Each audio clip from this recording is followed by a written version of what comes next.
अस्सलाम वालेकुम दोस्तों उम्मीद करते हैं कि आप सब खैरियत से होंगे। दोस्तों ये शिरूबा कंपनी की ओवरलॉक 4 थ्रेड की मशीन है और इसका मॉडल नंबर है 747K। दोस्तों अगर जैसे इस तरीके से फिडोक में चाल आ जाए, ये आगे पीछे हो रहा है, ये इसके अंदर प्ले आ गया है। अब ये प्ले क्यों आया है, इसी मकसद से ये मशीन उठ के डिपार्ट से वर्कशॉप के अंदर आई है और ये डिपार्ट में चल रही थी। इंशाल्लाह दोबारा हम इसको सही कर देंगे तो ये दोबारा डिपार्ट में चलना शुरू हो जाएगा। तो दोस्तों अगर आप लोग वीडियो मेरी फुल देखेंगे और वीडियो को स्किप वगैरह नहीं करेंगे तो इंशाल्लाह आप लोगों को बहुत अच्छे से समझ में आ जाएगा कि मशीन के अगर फिडोक में चाल इस तरीके से आ जाए तो किस तरीके से आप सही करें। आइए दोस्तों वीडियो को स्टार्ट करें। दोस्तों मशीन का जो है ये टैंक जो लगा हुआ है, तो ये हम टैंक खोलेंगे। जो हम मशीन के अंदर ऑयल डाल रहे होते हैं वो इसी टैंक के अंदर रहता है और पंप इसी के अंदर तक का डूबा हुआ होता है। पंप यानी कि इतने नीचे तक का पंप इसका आया हुआ होता है। तो इस स्क्रू को अगर हम लोग खोल लेंगे इस वाले को, इसके अंदर एक रबड़ लगा हुआ होगा आगे जो ऑयल को सील कर देता है और यहीं से ऑयल हम जब ऑयल इसके अंदर ख़राब हो जाता है तो उस ऑयल को हम बाहर निकाल लेते हैं। ओवरलॉक के अंदर तकरीबन जितनी भी मशीनें हैं, ओवरलॉक और सेफ्टी की मशीनें हैं, उन सारों के अंदर ये चीज़ होगा। इस तरीके से हमने इसके अंदर से ऑयल बाहर निकाल लेना है और ऑयल बाहर निकाल के तभी हम इसका टैंक खोलेंगे। अगर हम ऑयल नहीं निकालेंगे और इसके टैंक को खोल देंगे तो उससे होगा ये कि ऑयल फिर ये जगह ख़राब हो जाएगा। जहाँ पे आप काम कर रहे हैं वहाँ पे जगह ख़राब हो जाएगा, ऑयल पीसों में भी लग सकता है। ये काम हम लाइन में भी कर सकते थे डिपार्ट के अंदर, लेकिन आप लोगों के साथ शेयर करना था इसलिए हमने इसको मशीन को उठवा के इधर लेके आया। दोस्तों ऑयल हमने निकाल लिया है और ऑयल निकालने के बाद इसके नीचे 5 नंबर या 4 नंबर की एलकी का स्क्रू लगा हुआ होगा, उसको हम खोल लेंगे। दोस्तों इधर 5 नंबर की एलकी का 2 स्क्रू लगा हुआ है, तो इन दोनों को हमने ऐसे एलकी लगा के मशीन को हम थोड़ा इस साइड पे लाएंगे। कहीं पे भी तख्ते पे रखा हुआ होगा या पायदान पे रखा हुआ होगा तो मशीन को हम थोड़ा सा इस साइड पे लाएंगे और ये दोनों स्क्रू को हम खोल लेंगे। ये हम ऐसे दोनों स्क्रू को बाहर निकाल लेंगे तो टप हमारा इस साइड से आज़ाद हो जाएगा और दूसरा 2 स्क्रू इसका और भी है। तो फिर हम मशीन को इस तरीके से घुमा लें, इसको ऐसे घुमा के, और इसका यहाँ से भी हम 2 स्क्रू खोल लेंगे। यहाँ पे भी 2 स्क्रू लगा हुआ है, तो इन दोनों स्क्रू को हमने खोल लेना है। यानी कि जो इसका ऑयल टैंक है उसके ऊपर 4 स्क्रू लगा हुआ है, तो चारों स्क्रू अगर हम हटा लेंगे, वाशर भी साथ में लगा हुआ होगा तो वाशर भी आपने इसमें लाजमी लगाना है। अगर वाशर नहीं लगाएंगे तो इसके जो ऑयल के सील होते हैं इधर से ऑयल रिसेगा थोड़ा बहुत, तो उससे प्रोडक्शन का रिपोर्टेशन जो होता है वो ख़राब होता है, पीस में ऑयल वाइल लग जाता है। दोस्तों इसका हमने चारों स्क्रू खोल लिया है। अब इसको हम पलटी करके इसका टैंक बाहर निकाल लेंगे, लेकिन उससे पहले हम इसका ये व्हील कवर भी हटा लेंगे। व्हील कवर हटा लेंगे तो उससे ये टूटेगा नहीं, क्योंकि इसको अगर हम गलती करेंगे ऐसे ही तो इसका व्हील कवर टूटने का ख़तरा होता है। ये प्लास्टिक का बना हुआ होता है। न्यू मॉडल के अंदर तो मोटर यहीं पे फिट करके भेजा हुआ है, उसको आप वैसे भी पलट सकते हैं। जो इसका ऑटोमेटिक डायरेक्ट ड्राइव मोटर लगा हुआ होता है वो मशीन के अंदर ही लगा हुआ आता है। दोस्तों ये व्हील का हमने ऐसे दोनों स्क्रू निकाल लेना है बाहर और कवर को ऐसे हम पकड़ के नीचे से ऐसे बाहर निकाल लेंगे। अगर स्क्रू नहीं भी निकले लेकिन लूज़ कर लेना है फुल। फिर हम कवर को ऐसे साइड में रख देंगे और साइड में रखने के बाद हम इसको थोड़ा साफ़ कर लेंगे, क्योंकि काफ़ी अर्से के बाद अगर मशीन खुलता है तो उसके अंदर ये डस्ट वगैरह आ जाता है। तो उसको हमने ऐसे साफ़ कर लेना है। दोस्तों अभी हम इसको सीधा करके ऐसे बूट को ऐसे जगह पे कर लेंगे और करने के बाद इसको हम ऐसे गलटी करेंगे। जब हम गलटी करेंगे इसका जो टैंक है ये बाहर आ जाएगा, नहीं तो फिर इसको ऐसे उठा लेंगे ऊपर। इसको ऐसे ऊपर उठा भी लेंगे तब भी टैंक हमारा बाहर आ जाएगा। ये हमारा टैंक बाहर आ गया है और टैंक के अंदर आपको एक बुश नज़र आ रहा होगा, ये आपको दिख रहा होगा कि इसके अंदर एक बुश गिरा हुआ है।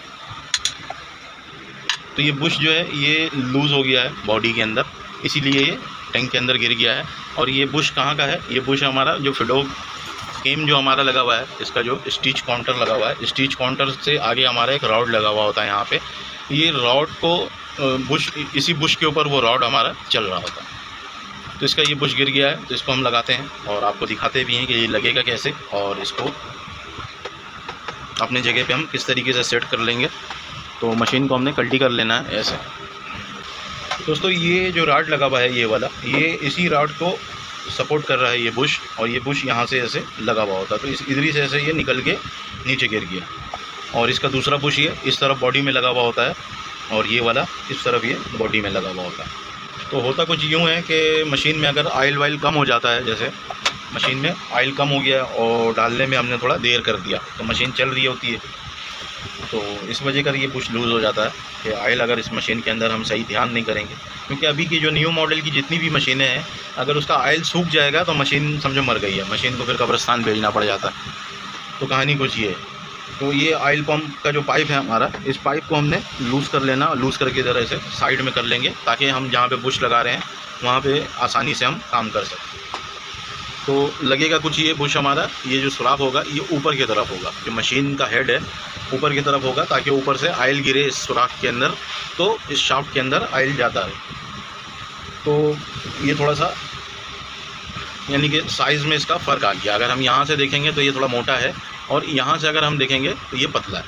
तो इसको हम क्या करेंगे, इस पर हम टक लगाएंगे, टक लगा के स्टील की कील से इसके भुरभुरा कर देंगे इसके जगह को, जो इसको ऊपर का सरफेस बना हुआ है, ताकि बॉडी में जाने में थोड़ा सा मुश्किल हो, आसानी से ये अंदर ना जाए, ठोक के डालना पड़े। तो ये करते हैं, करके आपको दिखाते हैं। दोस्तों ये हमने स्टील का कील ले लिया है और स्टील का कील है ये, और ये हमारा बुश है। तो ऐसे एक वाइस, हम अभी वर्कशॉप में काम कर रहे हैं तो हम इसलिए इसको ऐसे वाइस को हल्का से ऐसे लूज़ करेंगे और इसको हम ऐसे यहाँ पे रख लेंगे बुश को रखने के बाद, और हम इसमें आसानी से ऐसे चोट मार सकेंगे। कटोरी ले लेना या कोई पिलास ले लेना, इस तरीके से हम ऐसे टक लगाते जाएंगे इसके अंदर, ताकि इसका जो साइज़ छोटा हो गया है वो थोड़ा सा उभर के बाहर की तरफ आ जाए। तो ये तरीका जो है ये ज़्यादा कारगर है, ये ज़्यादा दिन चलता है, वरना आप ये काम एल्फी से भी कर सकते हैं। कभी मौका मिला तो एल्फी से भी किस तरीके से इसको रोका जाता है, जेन्युइन तरीके से, कि लगे जेन्युइन तरीके का लगा हुआ है और कोई एल्फी हमने फालतू नहीं लगाया है। इंशाल्लाह वीडियो बनाऊंगा, अगर आप लोग मुझे कमेंट्स करेंगे तो। इस तरीके से हमने ये आराम से लगाते रहना है, इसमें काफ़ी टाइम लग जाएगा, तो मैं पूरी वीडियो में ये नहीं दिखा सकता, कि आपको तरीका बता सकता हूँ कि किस तरीके से हम लगा सकते हैं। ये जहाँ तक का ये निशान इसका बना हुआ है, ये यहाँ से यहाँ तक का निशान बना हुआ है, तो हम इतने हिस्से में इसका टक लगाएंगे और इससे आगे ना इधर टक लगाएंगे ना इधर टक लगाएंगे, नहीं तो ये अंदर जाने में बहुत ज़्यादा मसला करेगा। तो हमने एक हिसाब से, जो ये बुश खुद बता रहा है कि मैं इतना अंदर जाऊँगा बॉडी के अंदर, मशीन की बॉडी के अंदर, तो उसी हिसाब से हमें इसके अंदर टक लगाना है। तो ये मैं थोड़ा थोड़ा करके लगाता जाऊंगा और ये लगा लेता हूँ, फिर आपको दिखाता हूँ। दोस्तों अगर हम इस पर चोट मार रहे हैं तो हमने एक अंदाजे से मारना है, एक जैसा मारना है। ये नहीं कि कोई चोट आपने बहुत ज़ोर का मार देना है और कोई चोट आपने हल्का मारना है। चोट अगर आप एक जैसा मारते जाएंगे सबको, जैसे मैं ये लगा रहा हूँ, चोट हमने एक जैसा मारना है। चोट हमने ना ज़ोर से मारना है ना हल्का मारना है।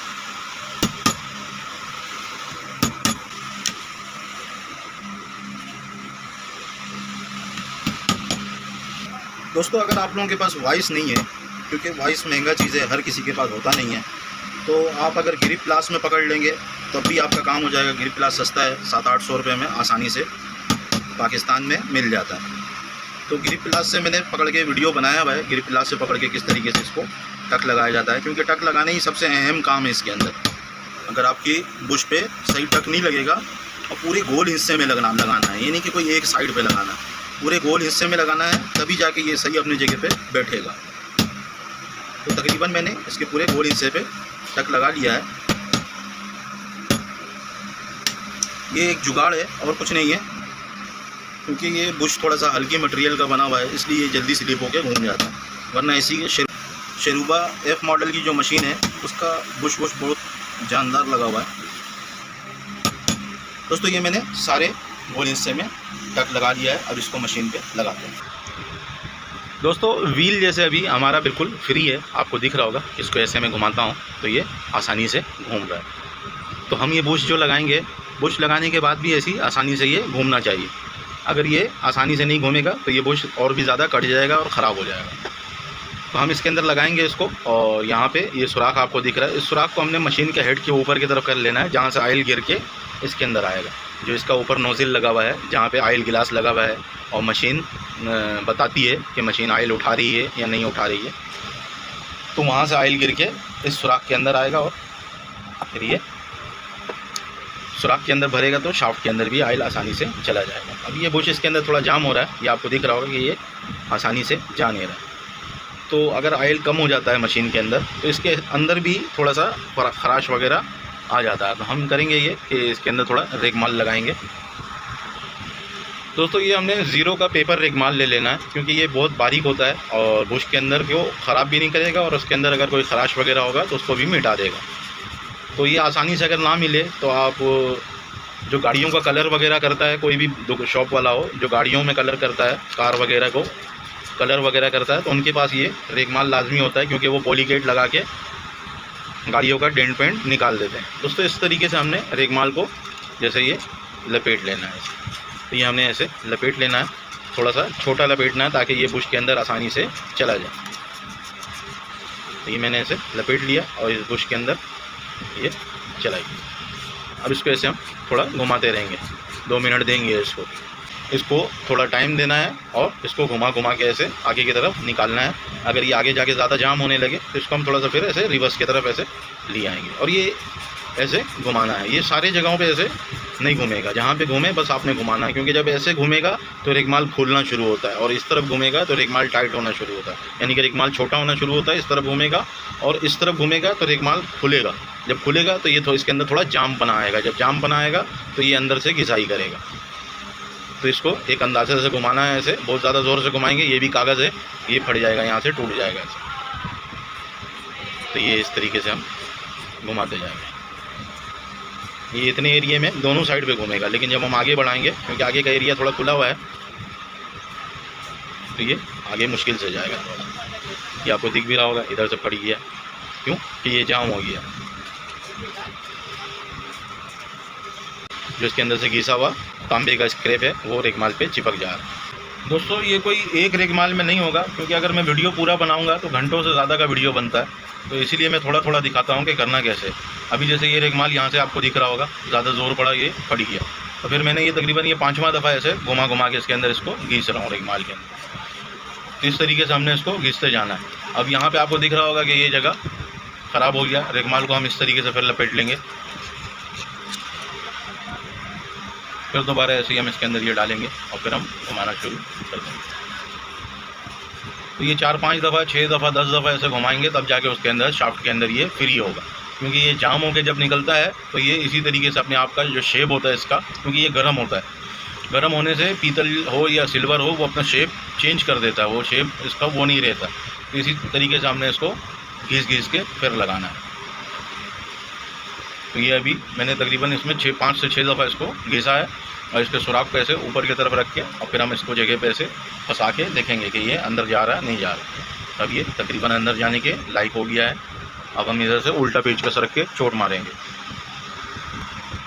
दोस्तों चोट मारने से, ठोकने वगैरह से पहले हमने इसको देख लेना है कि इसका सुराख ऊपर की तरफ है या नहीं है। अभी आपको जैसा दिख रहा होगा कि सुराख इसका हमने ऊपर की तरफ कर लिया है और फिर जाके इसको ऐसे हम आगे धक्का दे के बॉडी में ऐसे बैठा देंगे। बैठाने के बाद फिर हमने कोई ऐसे पेचकस ले लेना है और इसको चोट मार लेना। दोस्तों इस तरीके से हमने कोई ख़राब पेचकस ले लेना है, इसका मुंह ख़राब है तो ये हम ऐसे यहाँ पे लगा के और प्लास के मदद से चोट मारेंगे। तो जब हम चोट मारेंगे तो ये अंदर जाके ऐसे बैठ जाएगा।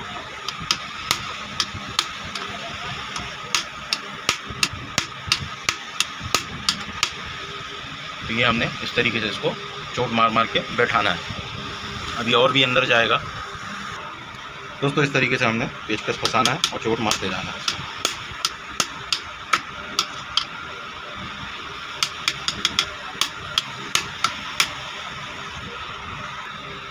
दोस्तों अगर छेनी से हम डायरेक्ट ऐसे चोट मारेंगे तो इसका बुश का ये किनारा जो है ये ख़राब हो जाएगा। तो हम यहाँ पे कोई निडल प्लेट लगा लेंगे या कोई भी ऐसा प्लेट लगा लेंगे जो थोड़ा सख्त हो और यहाँ पे ऐसे किसी के साथ पकड़वा लेंगे। पकड़ ले यहाँ पे इसको ऐसे, और पकड़ने के बाद उस हाथ से पकड़ ताकि कैमरे में दिखे। हाँ ये दोस्तों इस तरीके से पकड़ने के बाद फिर हम छेनी जो है ये ऐसे उल्टा छेनी ऐसे रख के, या भले आप सीधा छेनी भी इस पर रखेंगे तो बुश हमारा ख़राब नहीं होगा। तो इस तरीके से हमने चोट मारना है इसको। थोड़ा सा इधर करना होगा ऐसे।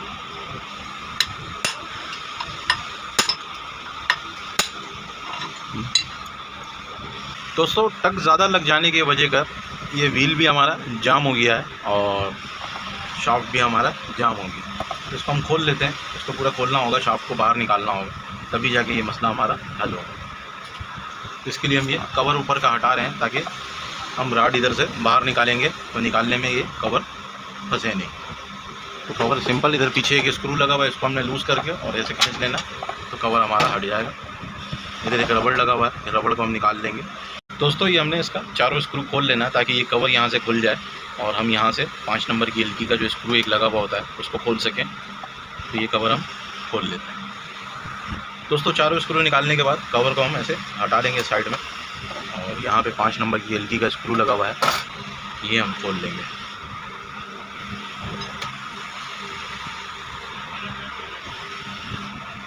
दोस्तों इस स्क्रू को हम ऐसे लूज़ करके छोड़ देंगे। दोस्तों ये एक 5 नंबर की एलकी का स्क्रू यहाँ पे लगा हुआ है, यहाँ पे भी हम ये एलकी लगा के इसको खोल लेंगे। खोलने के बाद अब हम इसके शाफ्ट को इस तरफ बाहर निकालेंगे। तो शाफ्ट इसके अंदर पहले हम चेक कर लेंगे कि ये लूज़ है या टाइट है, क्योंकि यहाँ से हमने चोट मारा है ना तो ये टाइट हो गया। दोस्तों मैकेनिक का काम इसी तरीके से होता है, अगर होने पे आए तो एक दफ़ा में हो जाता है और अगर नहीं होने पे आए तो फिर वो काफ़ी टाइम ले जाता है। तो हम यहाँ पे पेचकस रखेंगे या कोई चीज़ रखेंगे ऐसे इस बुश के बीच में और शाफ्ट इसके बीच में है और हम इस पर चोट मारेंगे ताकि शाफ्ट हमारा बाहर आ जाए। दोस्तों काफ़ी दिनों के बाद वीडियो बनाना शुरू किया ना तो थोड़ा भावनाओं में बह के हमने इसके ऊपर कट ज़्यादा लगा दिया है और ये अंदर जा नहीं रहा है। फिर ऊपर से हमने दबा के इसके ऊपर चोट भी मार दिया। चोट मारने से ये बुश इस तरफ से टूट गया है। अब हम क्या कर रहे हैं, इसका शाफ्ट बाहर निकाल रहे हैं। अब शाफ्ट बाहर निकालेंगे तभी जाके ये बुश बाहर निकलेगा, फिर हम कोई इसके अंदर और जुगाड़ कर सकते हैं। तो जुगाड़ करने में यही होता है, या तो जुगाड़ हो जाता है या तो काम लंबा हो जाता है। तो इस तरीके से अब हम क्या करेंगे कि हमने कनेक्टिंग को हमने क्या किया, इधर ऐसे बॉडी के साथ मिला दिया। बॉडी के साथ मिलाने के बाद और 5 नंबर की एलकी से इसको हमने टाइट कर दिया। अब टाइट करने के बाद ऊपर से हम ऐसे छेनी रखेंगे यहाँ पे कोने पे और हम चोट मारेंगे ताकि शाफ्ट ये बाहर आए। तो ये शाफ्ट आपको दिख रहा होगा खसकता हुआ। फिर दोबारा ट्राई करेंगे, ऐसे ही छेनी रखेंगे और इसको हम ऐसे अंदर इस तरफ करते जाएंगे। लेकिन हमने ये भी ध्यान रखना है हमारा जो इस जगह पे इधर नीचे से यहाँ से ये गोली इधर कनेक्टिंग के साथ चढ़ा हुआ होता है। ये कनेक्टिंग आपको हिलता हुआ दिख रहा होगा। ये कनेक्टिंग देखना है कि हम चोट मारें तो ये ज़्यादा आगे नहीं आए, नहीं तो ये स्क्रू टूट जाएगा। ऊपर यहाँ पे एक स्क्रू लगा हुआ है, इस जगह पे स्क्रू टूट जाएगा। ये 10 फीट बार को चला रहा होता है। तो ये 5 नंबर की एलकी है, इसको हम दोबारा ऐसे लूज़ करेंगे। दोबारा लूज़ करके और इस कनेक्टिंग को हम फिर दोबारा बॉडी के साथ ऐसे मिला लेंगे। ये हमने लूज़ कर लिया। अब इस कनेक्टिंग को हम फिर दोबारा ऊपर से इसको ऐसे बॉडी के साथ ऐसे मिला देंगे, क्योंकि शाफ्ट इसके अंदर जाम हुआ है। शाफ्ट नहीं जाएगा आगे, साथ साथ सिर्फ हमारा कनेक्टिंग आगे जाएगा। फिर दोबारा हमने इस स्क्रू को टाइट कर लेना है। तो शाफ्ट निकालने का तरीका बता रहा हूँ कि अगर कोई शाफ्ट आपके बॉडी में या बुश में जाम हो जाए तो इसको हम किस तरीके से बाहर निकालेंगे। तो ये हमने इस जगह पे ऐसे एलकी को अच्छी तरीके से टाइट कर लेना है ताकि ये शाफ्ट के साथ सही से ग्रिप हो जाए। ये हमने इसको टाइट कर लिया। फिर दोबारा हम यहाँ पे ऐसे छेनी लगाएंगे और इसको चोट मार के फंसा देंगे। ये शाफ्ट हमारा तकरीबन बाहर आना शुरू हो गया है और इधर से बाहर निकलता हुआ दिख भी रहा। तो फिर दोबारा वही अमल करना है, स्क्रू को लूज़ करना है, क्योंकि ये ज़्यादा अगर हम आगे कर देंगे स्क्रू टूट जाएगा। हमने देखभाल के करना है, किसी चीज़ को तोड़ना नहीं है। जैसे अभी हमने चोट मार मार के बुश को तोड़ दिया है तो ये हो जाता है, ऐसा नहीं है, क्योंकि हमने इस तरीके से 50 दफ़ा बुश को लगा भी दिया है। क्योंकि ये काम हम तभी कर रहे हैं इस तरीके से, जैसे हमने सोचा कि ऊपर ही से टक मार के बुश को ठोकेंगे अपनी जगह पे बैठ जाएगा। लेकिन बाज़ वक्त ऐसा हो जाता है जब नसीब ख़राब हो इंसान का, तो समझ लीजिए कि ये हमने टक इसके ऊपर ज़्यादा मार दिया है, इस वजह से ये बुश और आगे नहीं गया। वरना अमूमन हम इसी तरीके से टक मारते हैं और बैठाते हैं, बैठ जाता है। क्योंकि ये बुश अक्सर ओवरलॉक मशीन जो अभी न्यू मॉडल की आ रही है उसमें ये बुश निकल जाता है बाहर। और न्यू मॉडल का जो मशीन का बुश है जो लूपर लोअर लूपर को रोक के रखता है, वो भी बुश ये यहाँ से बाहर निकल जाता है, ये वाला बुश। इसको फिर बॉडी में टाइट करना पड़ता है। तो इसको हमने दोबारा ऐसे टाइट कर लेना। फिर दोबारा हम ऐसे वही अमल करेंगे, इसको हम ऐसे बाहर निकाल देंगे।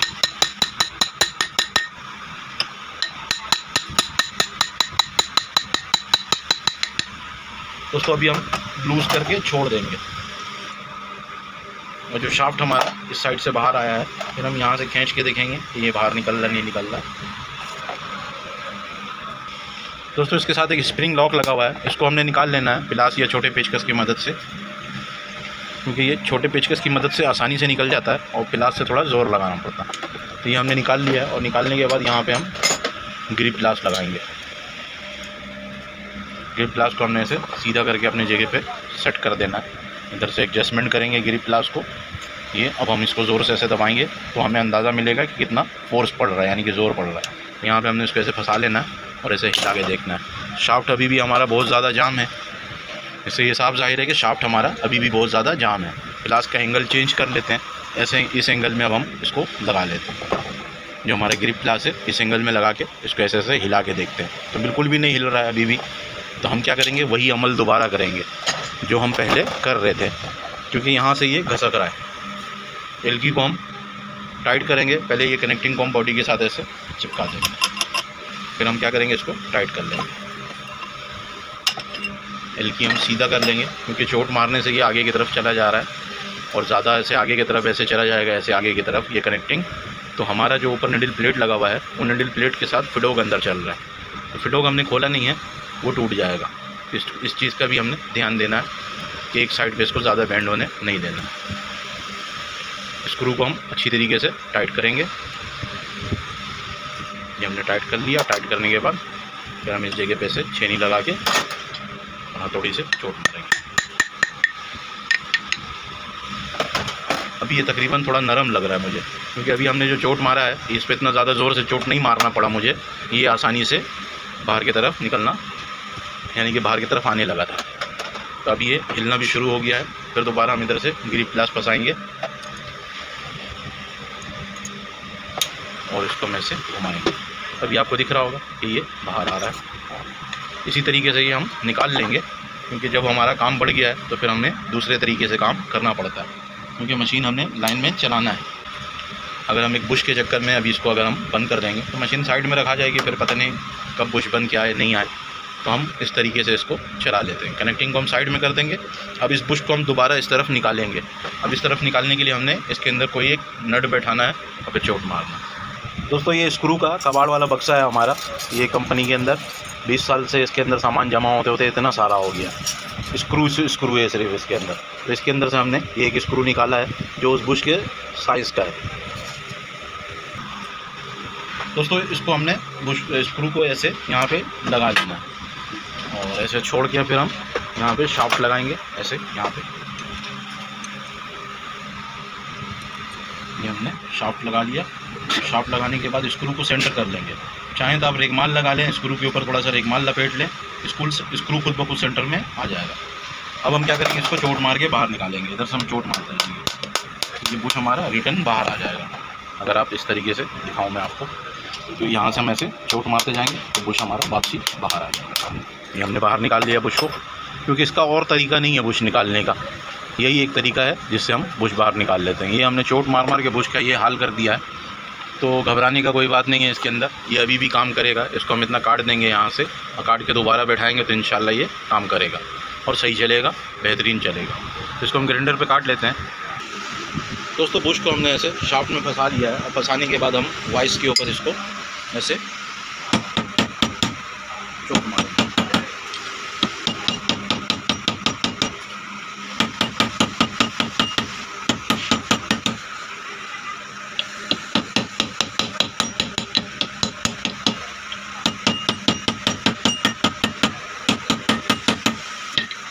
अभी इसके अंदर बहुत ज़्यादा जाम है, इसको हमने फ्री करना है। फिर ये इसी तरीके से होगा। इसको हमने इसके अंदर डालना है, फिर निकालना है, फिर ये डालना निकालना है, ऐसे ये फ्री हो जाएगा।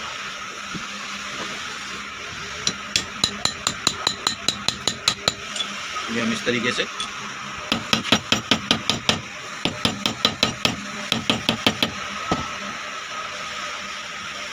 अभी भी ये थोड़ा सा जाम है, इसी तरीके से हम फ्री कर दें। ये आपको दिख रहा होगा कि हमने इसको फ्री कर दिया। ये इसी तरीके से फ्री होता, और कोई तरीका नहीं। आप रेगमाल वगैरह लगाएंगे ये ख़राब हो जाएगा।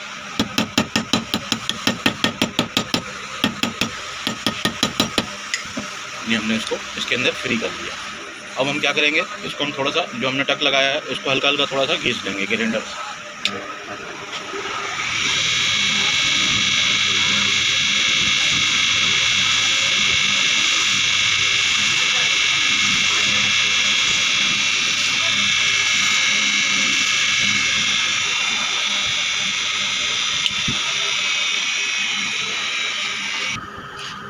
दोस्तों बुश हमने फ्री कर लिया है और ये सुराख वाला हिस्सा है, वही हिस्सा इसका टूट गया था, क्योंकि वो सुराख इसलिए कमज़ोर था, इसलिए ये टूट गया है। और इसके ऊपर भी हमने हल्का सा ग्राइंडर लगा लिया। अब हम इसको जगह पे बैठाते हैं। इस तरीके से हमने इसको बैठाना है और इसको हम सुराख को ऊपर की तरफ रखेंगे। पहले हम ऐसी बॉडी के अंदर लगा के देख लेते हैं कि ये जा रहा है या नहीं जा रहा।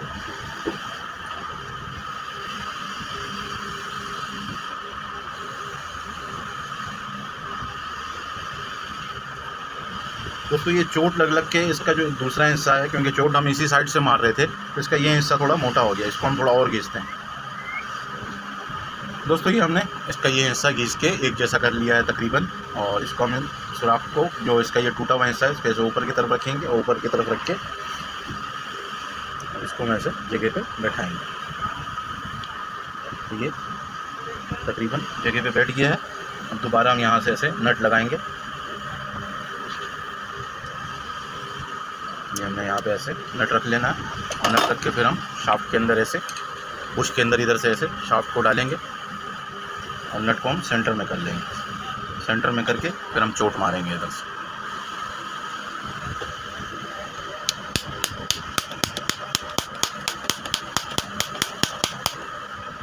दोस्तों ये थोड़ा जाम तो हो रहा है, तो इसको हमने चोट मार के उसी साइड पे निकालना है, क्योंकि ये निकलेगा उसी साइड से।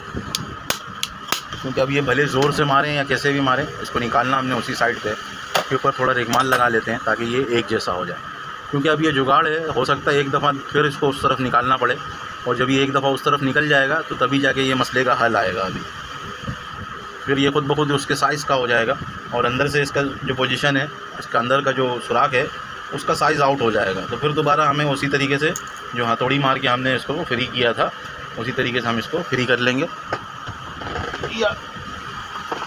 या एक ही दफ़ा में ये काम कर जाए, क्योंकि हम शाफ्ट लगा के देखेंगे, अगर शाफ्ट इसके अंदर फ्री नहीं होगा तो व्हील भी हमारा फ्री नहीं होगा, तो काम होगा नहीं। दोस्तों ये हमने यहाँ पे ऐसे रोक लेना है, क्योंकि यहाँ से थोड़ा सा ये बाहर निकलेगा और इसको हम नट को बाहर निकालेंगे और इसके अंदर जो रेगमाल है वो भी बाहर निकाल लेंगे। नट के ऊपर हमने रेगमाल लगाया तो स्क्रू सेंटर हो गया। सेंटर होने से ये होता है कि बुश का किनारा ज़्यादा ख़राब नहीं होगा।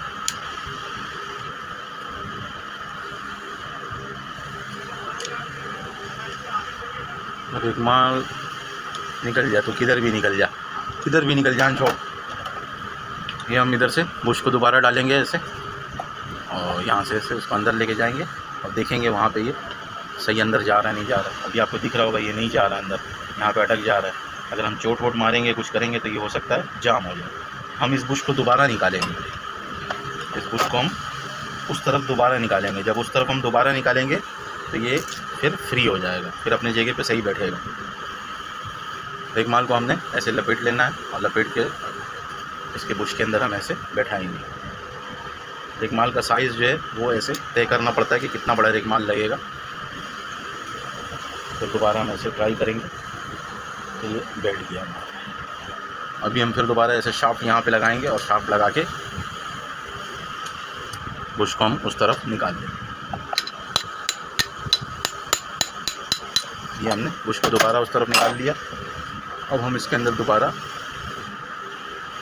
ये शाफ्ट डाल के देखेंगे। अब ये जाम हो गया इधर से, उसको हम इस तरफ से ऐसे डालते हैं और इसको हम फ्री कर लेते हैं।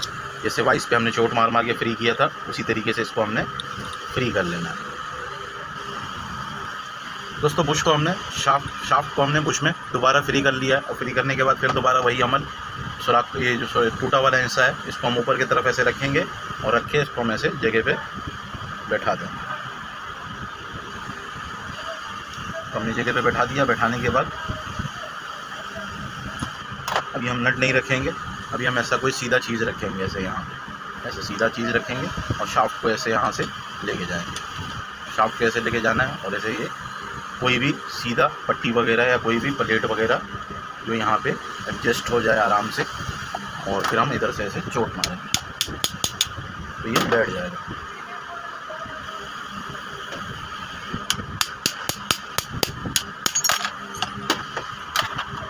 दोस्तों ये सीधा चीज़ रखने से फ़ायदा ये है कि हमारा जो ये किनारा जो नट से ख़राब हो जा रहा है वो ख़राब नहीं होगा।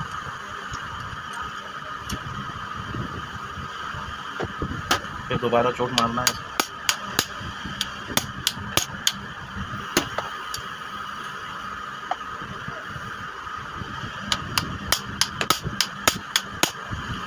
इसी तरीके से हमने प्लेट रख के चोट मारना है और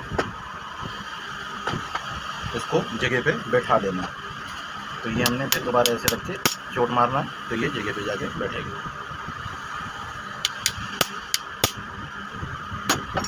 दोस्तों अभी हम यहाँ पे ये जो हमारा ये कनेक्टिंग है इसको हम चेक कर लेंगे, ये इसके साथ चिपका हुआ होना चाहिए।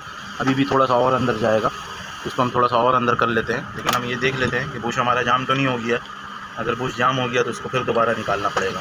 मैकेनिक का जो जुगाड़ का काम होता है वो कुछ इसी तरीके का होता है। अभी तकरीबन ये फ्री है, इतना जाम नहीं है, ये आपको दिख रहा होगा।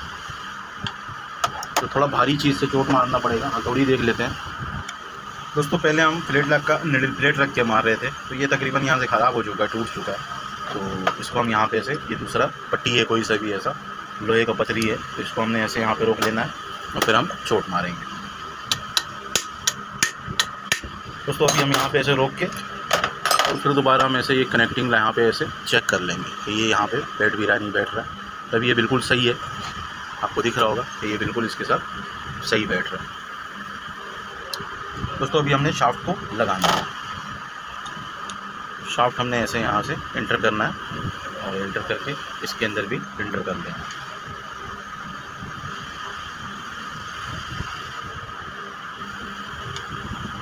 और हम ऐसे शाफ्ट को हिला हिला के ग्रिप ग्लास से पकड़ लेंगे ऐसे यहाँ से, और उसको ऐसे हिला हिला के हमने अंदर की तरफ ऐसे लेके जाना, फिर थोड़ा बाहर लाना, फिर अंदर लेके जाना, तो ये खुद ब खुद अपने जगह पे जाना शुरू हो जाएगा। दोस्तों बुश ठोकने के बाद हमने ऐसे शाफ्ट को अंदर डाल के देख लेना है कि बिल्कुल फ्री है या नहीं है। ये आपको ऐसे दिखेगा, ये बिल्कुल ये इधर तक आ रहा है, और ये वही बुश है जो हमने इसके अंदर ख़राब कर दिया था। तो ये हम बाहर निकाल लेंगे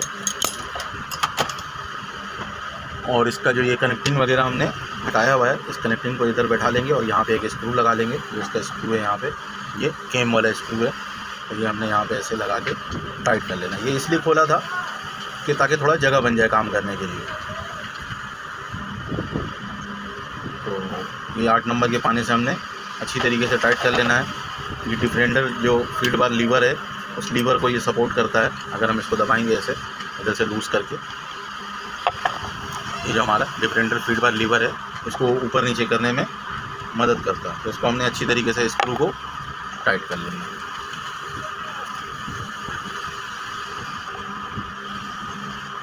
ये हमने टाइट कर लिया। शाफ्ट को और आगे लेके जाएंगे और इसका ये दूसरा वाला जो कनेक्टिंग है इसको भी शाफ्ट के साथ कनेक्ट कर लेंगे।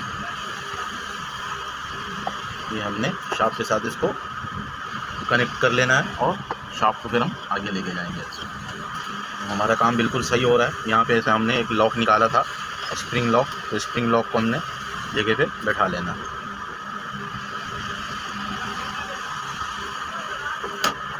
लास्ट से हम इसको जगह पे बैठा देंगे। ये हमने इसको ऐसे जगह पे बैठा देना है और शाफ्ट को हम बिल्कुल ऐसे अंदर लेके चले जाएंगे। ये हमने शाफ्ट को जगह पे बैठा दिया है।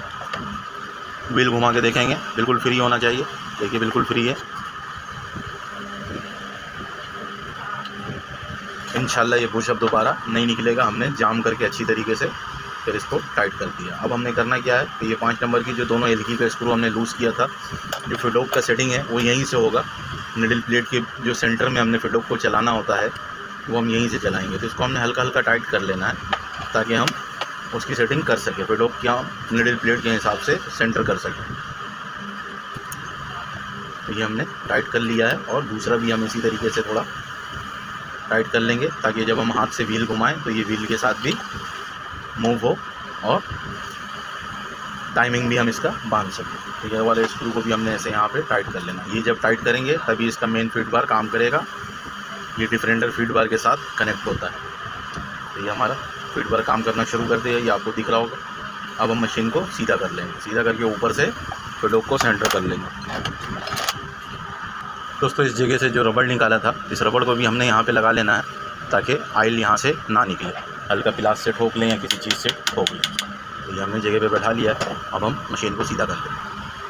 दोस्तों अब हम व्हील ऐसे घुमा के देखेंगे कि हमारा जो फिडोक है ये निडल प्लेट के साथ कहीं टक्कर तो नहीं रहा है। तो अभी जैसे मैं व्हील घुमाता हूँ तो ये आपको दिख रहा होगा कि इसका जो ये वाला हिस्सा है ये जो इसका डिफरेंटर फिडोक लगा हुआ है, मेन फीड बार के अंदर डिफरेंटर फिडोक जो ये लगा हुआ है, छोटा मक्खी फिडोक भी बोलते हैं इसको, तो ये आगे प्लेट के साथ टकर रहा है, यहाँ पे गैप नहीं है। तो हम क्या करेंगे, यहाँ पे ऐसे फिडोक पे पेचकस लगाएंगे और ऊपर से ऐसे चोट मारेंगे। यहाँ से हमने ऐसे चोट मारना है तो ये पीछे की तरफ खसक के आ जाएगा। और ये खसक कहाँ से रहा है, जो हमने 5 नंबर की एलकी को हल्का सा लूज़ किया हुआ है, जो हल्का सा टाइट हुआ है, और वहीं से हमने इसकी टाइमिंग बांधनी है, ये वहीं से घसक रहा होता है।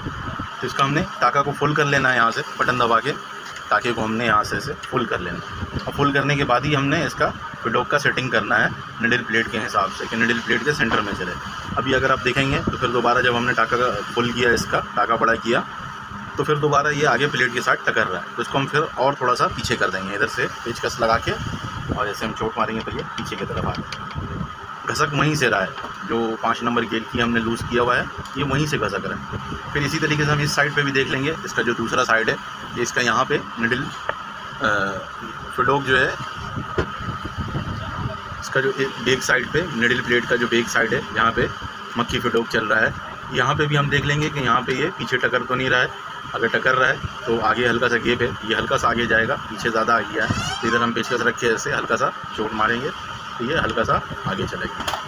तो हमने करना है टाका बड़ा करके, जब भी ये काम करना है टाका बड़ा करके करना है। अभी हमारा ये वाला फिडोक जो है ये सेट हो गया, अभी ये वाला जो फिडोक है इसको हम सेट करेंगे। ये भी आपको दिख रहा होगा इधर से ये बहुत ज़्यादा करीब जा रहा है, तो इसको हम थोड़ा सा पीछे करेंगे। पहले जो इसका फेक बढ़ाया हुआ है वो फेक को हम कम कर लेंगे, इस जगह से फेक को हमने कम कर लेंगे।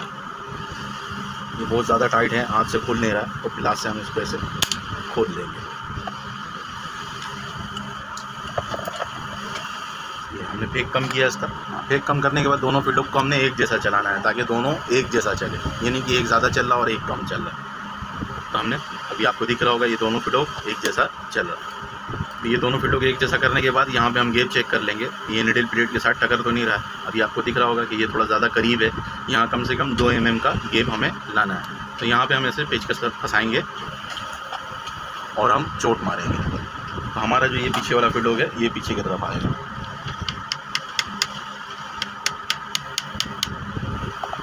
नीचे से 5 नंबर की एलकी का स्क्रू जो दूसरा वाला हमने टाइट किया है वो ज़्यादा टाइट है, उसको हम थोड़ा सा लूज़ करेंगे।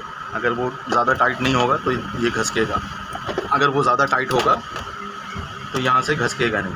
तो यहाँ पे हम 5 नंबर की एलकी लगा के इस जगह पे, और इसको हम थोड़ा सा लूज़ कर लेंगे। ये हमने लूज़ किया और ये हल्का सा टाइट कर लिया। टाइट करने के बाद फिर दोबारा हम इसको सीधा कर लेंगे। सीधा करके फिर हम फिडोक को वहीं पे रख के चोट मारेंगे, पेचकस रख के फिडोक को हम ऐसे चोट मारेंगे तो ये पीछे की तरफ आएगा।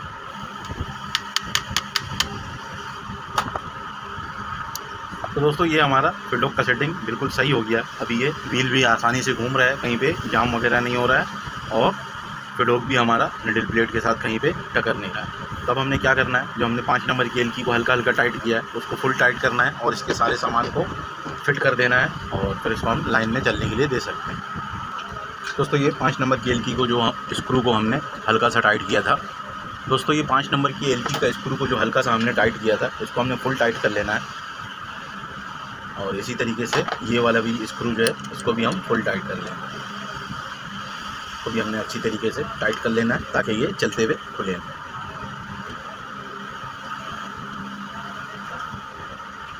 दोस्तों मैकेनिक के काम में ऐसा ही होता है कि अगर होने पे आए तो बहुत जल्दी हो जाता है, और अगर ना होने पे आए तो कितना लंबा वीडियो हो गया। पहले हमने कोशिश किया कि ये इधरी से बुश ठोक जाए, लेकिन वो नहीं ठोका, तो फिर हमने पूरा ये मशीन को खोल के इस शाफ्ट को बाहर निकाला। शाफ्ट को बाहर निकाल के फिर हमने इसको फ्री भी कर लिया, और बुश को भी अपने जगह पे अच्छे से बैठा लिया। दोस्तों इसका जो ये ऑयल पम्प का सिस्टम हमने यहाँ से निकाला था ताकि हमें नज़र भी आए और हम काम कर सकें, तो इसको भी हम जगह पे ऐसे लगा लेंगे। दोस्तों 5 नंबर की एलकी का स्क्रू को हमने अच्छी तरीके से टाइट कर लिया है। अब इसका ये कवर भी यहाँ पे हम फिट कर लेंगे। सिंपल 4 स्क्रू है, चारों को हमने पहले हाथ से लगा लेना है, और उसके बाद फिर पेचकस से टाइट कर लेंगे। दोस्तों इसका ऑयल टैंकी लगा के हमने काम ख़त्म कर लेना है। ये हम ऑयल टैंकी इसका यहाँ पे ऐसे लगा लेंगे, और इसके स्क्रू को हमने जगह पे बैठा लेना है। स्क्रू के साथ वाशर लाजमी लगाना है, वाशर लगाएंगे तभी ये टाइट होगा, वरना स्क्रू फिर बेकार लग रहा है। बेकार लग रहा मतलब ये है कि भाई स्क्रू ग्रिप नहीं करेगा ना, स्क्रू टैंक को ग्रिप करना चाहिए तो वो ग्रिप नहीं करेगा। तो मेरे पास वाशर कम है, मैं वाशर ढूंढ के और लगाता हूँ। दोस्तों वाशर हमने ढूंढ लिया है, सेम वैसे ही वाशर नहीं मिला है, वो वाशर थोड़ा बड़ा है और ये हमारा छोटा वाशर है थोड़ा सा, लेकिन ये काम चल जाएगा। हमारा जो ऑयल टैंक है वो ग्रिप हो जाएगा। इसी तरीके से एक स्क्रू हमने यहाँ पे भी लगा लिया तो हमारा ऑयल टैंक ग्रिप हो जाएगा। ये वाशर गुम इस वजह से हो जाता है कि अगर लाइन में चलते चलते ऑयल बंद हो जाता है तो ये टैंक खोलना पड़ता है लाइन के अंदर ही, तो वाशर फिर आगे पीछे हो जाता है इस तरीके से। तो स्क्रू अगर आप भी कहीं लाइन में मशीन वगैरह खोलें तो स्क्रू लाजमी उसका ख्याल रखें कि स्क्रू गुम ना हो जाए, क्योंकि जेन्युइन होता है। अब हमने जो लगाया है वो देखने में भी अच्छा नहीं लग रहा है, क्योंकि वो 2 बड़ा लगा हुआ है 2 छोटा लगा हुआ है। तो ये सारी चीज़ें आप देखा करें। इसको हम सीधा कर लेते हैं और इसको हम लाइन में लेके जाएंगे। इसका ये कवर लगा लेते हैं, साइड कवर,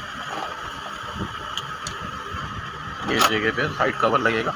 इस कवर का इस नट को हमने इधर जो ये नट है इसको पकड़ के ऐसे लगाना है। ऐसे यहाँ पे हम पकड़ लेंगे नट को, इधर से पीछे से ऐसे नट को मैंने पकड़ लिया और इसको हम जगह पे ऐसे बैठाएंगे। अभी ये हमने ऐसे बैठा दिया। नट को पकड़ने से ये फ़ायदा होगा कि ये एक दफ़ा में बैठ जाएगा। नट को हमने इधर पीछे की तरफ ऐसे पकड़ लेना। अगर इधर से आप देखेंगे तो नट आपको दिखेगा कि ये नट यहाँ पे हमने इसको पकड़ लिया। अगर ये इधर उधर जाएगा तो कवर भी आगे पीछे घसकेगा। कवर आगे पीछे इसलिए घसकता है कि प्लेट जो है उसके सेंटर में लाने के लिए इसके अंदर केम बना हुआ होता है। तो ये हमने इसको इसे यहाँ पे टाइट कर लेना है। उसका एक स्क्रू टाइट करना रह गया था, ये भी हम टाइट कर लेंगे। दोस्तों इसका यहाँ पे हम बेल्ट लगा के उसका व्हील कवर भी अपनी जगह पे टाइट कर देंगे ऐसे, और फिर हम इसको लाइन में ले जाएंगे उठा के। दोस्तों हमारी मशीन में फिडोक में ऐसे ले आ गया था, ये आगे पीछे हिल रहा था, तो मसला इसके अंदर बुश का था। तो बुश हमने टाइट कर लिया है। अब हेल्पर को बुलवाया है, ये लाइन में लेके जाएगा। ले जाए इसको लाइन में ले आके धागा वागा डाले, इसका सिलाई निकालो।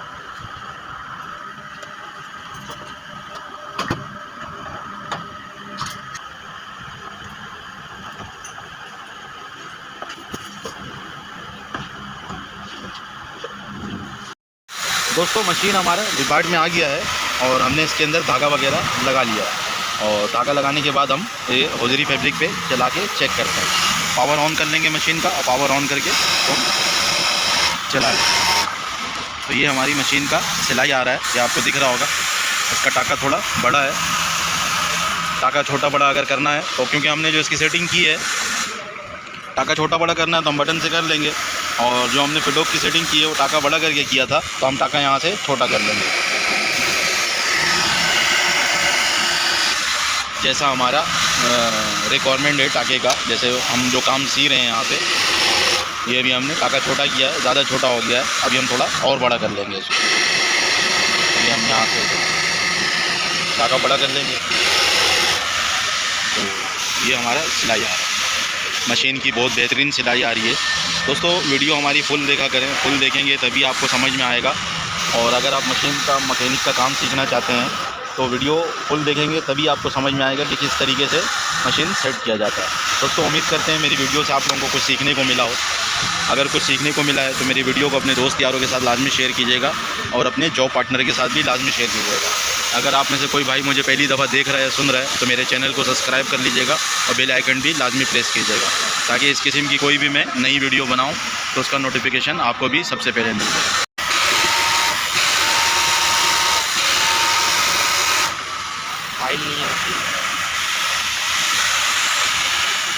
दोस्तों ऑयल हमने डाला नहीं था मशीन में, तो ऑयल हम डाल रहे हैं इसके अंदर। ऑयल डालना हम भूल गए थे, तो अभी ऑयल डाल के फिर दोबारा हम चलाएँगे, ताकि हमें ये भी पता लगे कि इसके अंदर ऑयल ऊपर आ रहा है भी है या नहीं आ रहा है। अगर ऑयल ऊपर नहीं आएगा तो फिर दोबारा ये ख़राब होने का खर्चा है।